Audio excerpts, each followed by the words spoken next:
بنگلہ دیش اور پاکستان کے بہت سے میوچل فرینڈز ایسے ہیں جو کہ انڈیا کے لیے درد سر بنے ہوئے ہیں، اور انہی میں سے ایک ترکی بھی ہے۔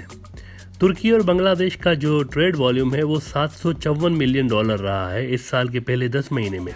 جو کہ نارملی $1 بلین تک بھی جاتا ہے اینیولی۔ حالیہ کچھ سالوں میں ایک اہم چیز جو نظر آ رہی ہے بنگلہ دیش کے فارن ریلیشنز میں، ان میں دو بہت اہم باتیں ہیں۔ ایک تو یہ کہ چین اور ترکی کے ساتھ جو بنگلہ دیش کے ریلیشنز ہیں یہ پاسٹ کے مقابلے میں سگنیفیکنٹلی امپروو ہوئے ہیں، پہلے سے کئی گنا زیادہ بڑے ہیں۔ دوسرا یہ کہ کچھ ایسے ملک جن سے بنگلہ دیش کے تعلقات پاسٹ میں اتنے اچھے نہیں رہے،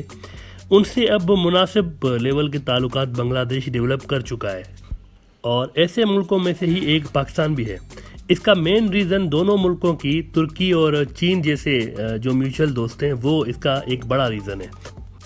ترکی کے ساتھ اپنے ریلیشنز مزید بہتر بنانے کے لیے اس سال سپتمبر میں بنگلہ دیش کے فارن منسٹر جناب AK عبد المومن صاحب ترکی گئے تھے، اور وہاں بنگلہ دیش کی جو نئی ایمبیسی انقرہ میں بنی ہے اس کا بھی افتتاح کیا تھا انہوں نے، اور اب ترکی کے فارن منسٹر بنگلہ دیش آ رہے ہیں، اور ان کا یہ دورہ بہت ہی اہم ہے کیونکہ اس میں صرف ٹریڈ ہی ڈسکس نہیں ہو رہا بلکہ کئی اہم ریجنل ایشوز بھی ڈسکس ہونے جا رہے ہیں دونوں ملکوں کے درمیان۔ تو یہ ایک مضبوط فارن ریلیشنز کی ایک نشانی ہے، اور ترکی اور بنگلہ دیش اپنی فارن پالیسیز کے کئی ایشوز ڈسکس کرنے جا رہے ہیں۔ مزے کی بات یہ بھی ہے کہ ابھی اسی مہینے دسمبر میں ہی مودی صاحب اور شیخ حسینہ کی ورچوئل میٹنگ بھی ہوئی ہے، جس میں دونوں سائڈز نے روایتی محبت اور دوستی کا اظہار کیا تھا۔ مودی صاحب کا کہنا تھا کہ بنگلہ دیش ہمارے لیے بہت ہی اہم ملک ہے، جبکہ شیخ حسینہ کا کہنا تھا کہ انڈیا ہمارا بیسٹ فرینڈ ہے۔ لیکن ساتھ ہی پھر یہ بھی ہو رہا ہے کہ بنگلہ دیش اب ان سارے ملکوں کے ساتھ اپنے ریلیشنز مضبوط بناتا جا رہا ہے جن سے انڈیا کو شدید اعتراض ہے، اور چین کی طرح ترکی بھی ایک ایسا ہی ملک ہے، اور ترکی اور انڈیا کے بیچ کئی بار لفظی جنگ ہو چکی ہے۔ لفظی جنگ یعنی ایک دوسرے کے خلاف بڑے سخت بیانات دونوں ملکوں نے دیے ہوئے، جس کی ایک بڑی وجہ کشمیر پہ ترکی کی پالیسی ہے۔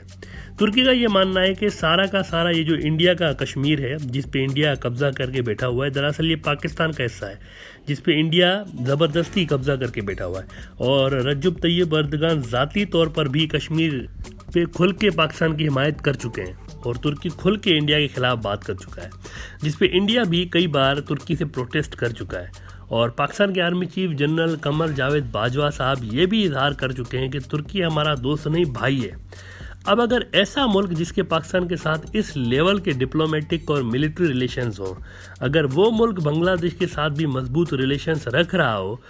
تو اس سے انڈیا کی پریشانیاں مزید بڑھ جاتی ہیں، کیونکہ چین کے فیکٹر کی وجہ سے پہلے ہی انڈیا پریشان ہے، اور بنگلہ دیش کو لے کر ایک انٹینس ڈپلومیٹک وار میں پھنسا ہوا ہے چین کے ساتھ، جہاں اس کے لیے بنگلہ دیش میں اپنے ہولڈ یا اثر و رسوخ کو برقرار رکھنا پہلے سے زیادہ مشکل بنا ہوا ہے۔ اور اگر اب ایسے میں ترکی بھی اپنی گہرے اسٹریٹجک ریلیشنز بنانے میں کامیاب ہو جاتا ہے بنگلہ دیش کے ساتھ، تو اس کا پازیٹیو اثر پھر پاکستان اور بنگلہ دیش کے ریلیشنز پر بھی پڑ سکتا ہے، جو کہ انڈیا کبھی نہیں چاہتا۔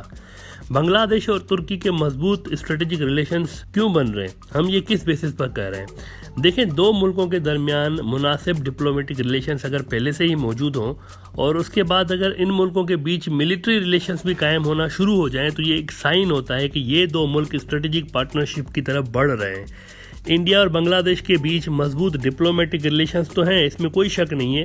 کہ حکومتی لیول پر انڈیا کو بنگلہ دیش میں بہت زیادہ سپورٹ حاصل رہی ہے، لیکن ملیٹریلی انڈیا کے لیے بنگلہ دیش میں وہ سپورٹ نہیں پائی جاتی جو کہ چین کے لیے پائی جاتی ہے۔ چین بنگلہ دیش کا سب سے بڑا ڈیفنس پارٹنر ہے، لہٰذا پلڑا چین کا بھاری ہے بنگلہ دیش کے اندر، کیونکہ اس کے ملٹری اور ڈپلومیٹک دونوں ریلیشنز موجود ہیں، اور انہی ملٹری ریلیشنز کو جو کہ بنگلہ دیش اور چین کے درمیان موجود ہیں، ان کے ڈاؤن کرنے کے لیے کچھ مہینہ پہلے آپ کو یاد ہوگا کہ امریکہ نے بھی بنگلہ دیش کو آفر کی تھی کہ ہم بنگلہ دیش کی ملٹریلی ہیلپ کرنا چاہ رہے ہیں، لیکن اس پر بھی کوئی زیادہ پیش رفت بعد میں سامنے نہیں آئی۔